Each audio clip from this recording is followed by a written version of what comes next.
ನಮಸ್ಕಾರ, ಹೊಂಬೆಳಕುಗೆ ಸ್ವಾಗತ. ನಾನು ಇವತ್ತು ಅರಿವೆ ಸೊಪ್ಪಿನ ಉಳ್ಸೊಪ್ಪು ಹೇಗೆ ಮಾಡೋದು ಅಂತ ಹೇಳ್ತಾ ಇದ್ದೀನಿ. ಸೊ ಈ ಒಂದು ರೆಸಿಪಿ ನನಗೆ ನಮ್ಮ ಅತ್ತೆಯವರು ಹೇಳ್ಕೊಟ್ಟಿದ್ದು. ಇದೊಂದು ಟ್ರೆಡಿಷ್ನಲ್ ಸಾಂಬಾರ್ ಅಂತಲೇ ಹೇಳ್ಬೋದು. ನೀವು ಟ್ರೈ ಮಾಡಿ ಹೇಗೆ ಇದೆ ಅಂತ ನನಗೆ ಕಾಮೆಂಟ್ ಮಾಡಿ.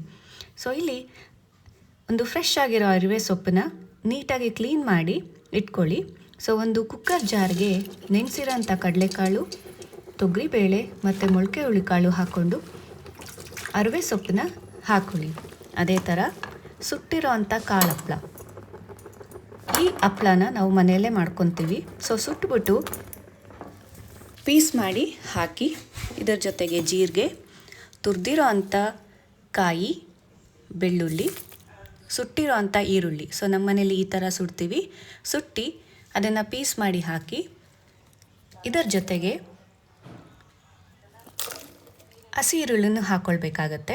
ಮತ್ತು ಮೆಣಸಿನ್ಕಾಯಿ, ಒಣಮೆಣಸಿನ್ಕಾಯಿ, ನಿಮಗೆ ಖಾರ ಎಷ್ಟು ಬೇಕೋ ಅಷ್ಟು ಹಾಕ್ಕೊಳ್ಳಿ. ಇದ್ರ ಜೊತೆಗೆ ಹುರ್ಗಾಳು ಪುಡಿ 1 ಸ್ಪೂನ್.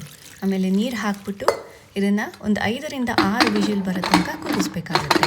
ಸೊ ಇದಾದಮೇಲೆ ಒಂದು ಮಿಕ್ಸಿ ಜಾರ್ಗೆ ಉಪ್ಪು ಮತ್ತು ಹುಣಸೆ ಹುಳಿ ಹಾಕ್ಕೊಂಡು ರೆಡಿ ಮಾಡ್ಕೊಳ್ಳಿ. ಸೊ ಇವಾಗ ಕುಕ್ಕರ್ ಕೂಗಿ ಬೆಂದಿದೆ. ಸೊ ಈ ಮಿಶ್ರಣವನ್ನು ನಾವು ಗಟ್ಟಿದು ಮಾತ್ರ ತಕ್ಕೊಂಡು ಮಿಕ್ಸಿ ಜಾರ್ಗೆ ಹಾಕ್ಕೊಳ್ಬೇಕಾಗತ್ತೆ. ಸೊ ಇದು ಪೂರ್ತಿ ತಣ್ಣಕ್ಕಾದ್ಮೇಲೆ ರುಬ್ಬಿ, ತೀರಾ ನುಣ್ಣಗೆ ರುಬ್ಬಾರ್ದು. ಸೊ ನೋಡಿ, ಈ ಒಂದು ಅದಕ್ಕೆ ರುಬ್ಕೊಬೇಕಾಗತ್ತೆ.